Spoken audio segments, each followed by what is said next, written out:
Hai teman-teman yang berbahagia, berjumpa kembali dengan saya Dr. Andri, spesialis kedokteran jiwa dari Rumah Sakit EMC Alam Sutera Tangerang.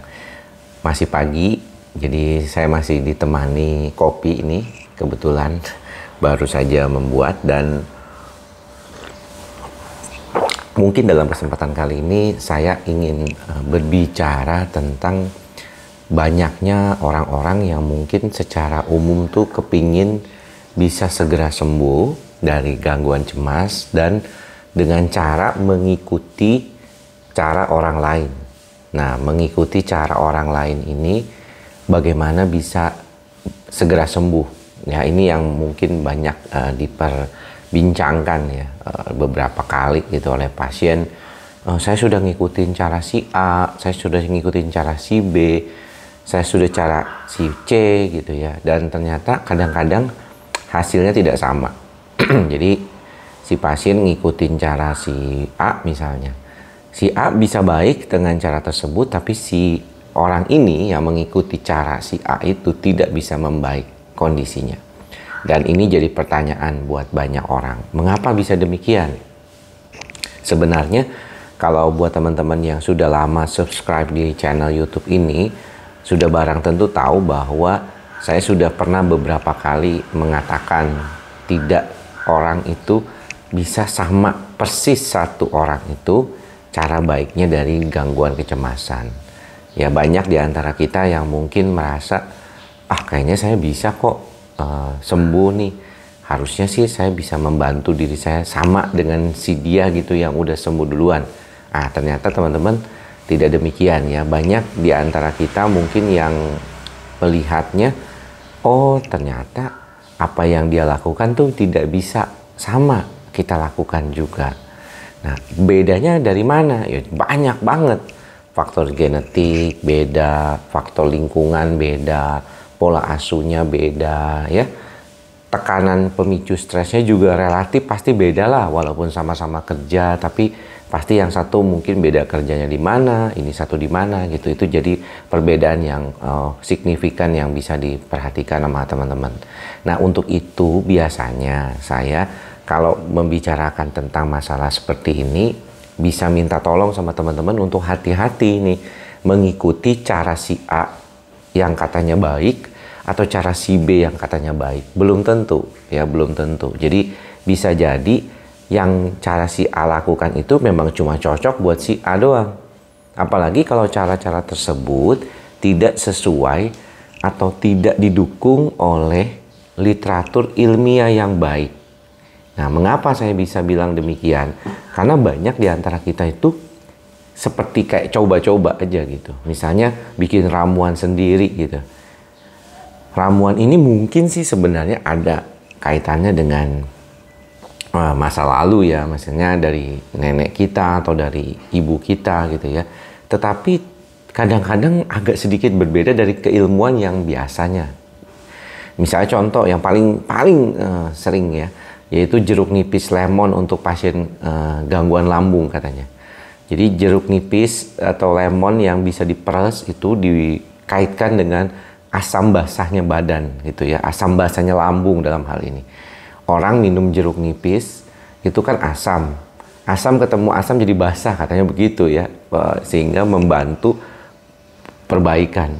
Ya, kalau kita bilang begitu sih sebenarnya ya nggak begitu gitu ya, karena asamnya di lambung itu sekitar pH-nya 1 sampai 2 ya. Sedangkan kalau misalnya kita bicara tentang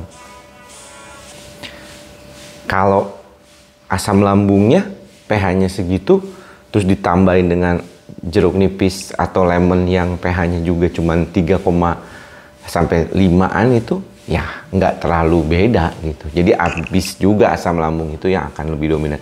Lagian emangnya nggak diproses? Ya pastinya diproses di dalam lambung.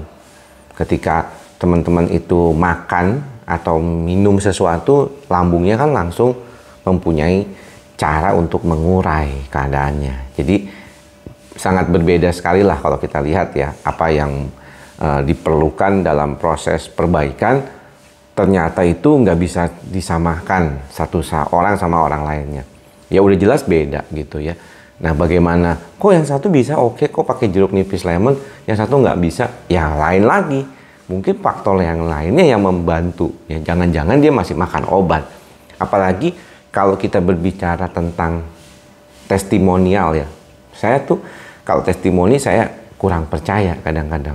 Karena bagaimanapun testimonial itu cuma didasarkan pada apa yang dia alami.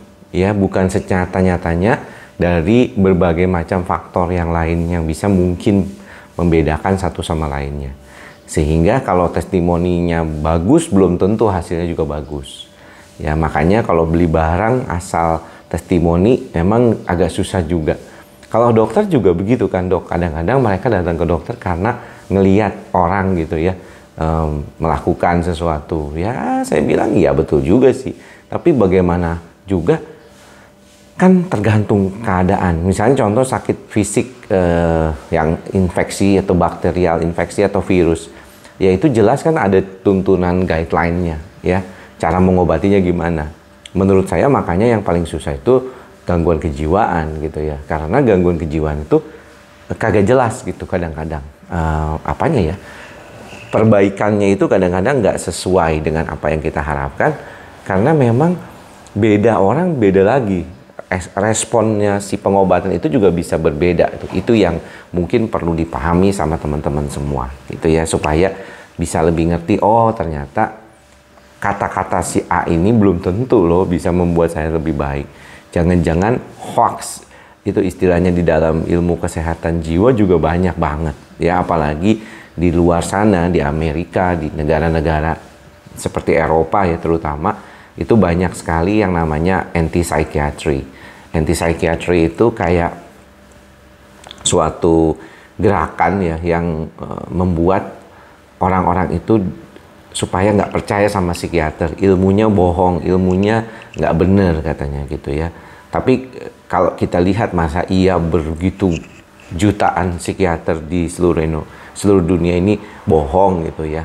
Nggak mungkin, pasti ada sesuatu yang membuat akal logiknya itu mempercayai suatu proses terapi dan suatu proses penelitian yang sudah menjadi basic dari mereka, sehingga terjadilah perubahan-perubahan itu.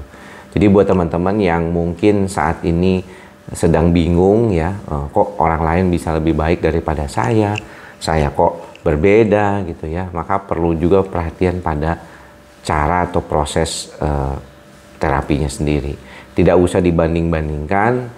Apa yang alami oleh teman-teman mungkin berbeda dengan yang dialami sama teman-teman yang lain, dan fokus saja pada pengobatan diri kita supaya kita jadi lebih baik lagi ke depannya. Tentunya juga jangan lupa mantra kita bersama, ikhlas, sabar, dan sadar, terus dikuatkan ya, terus dijewantakan, dimanifestasikan dalam kehidupan kita sehari-hari.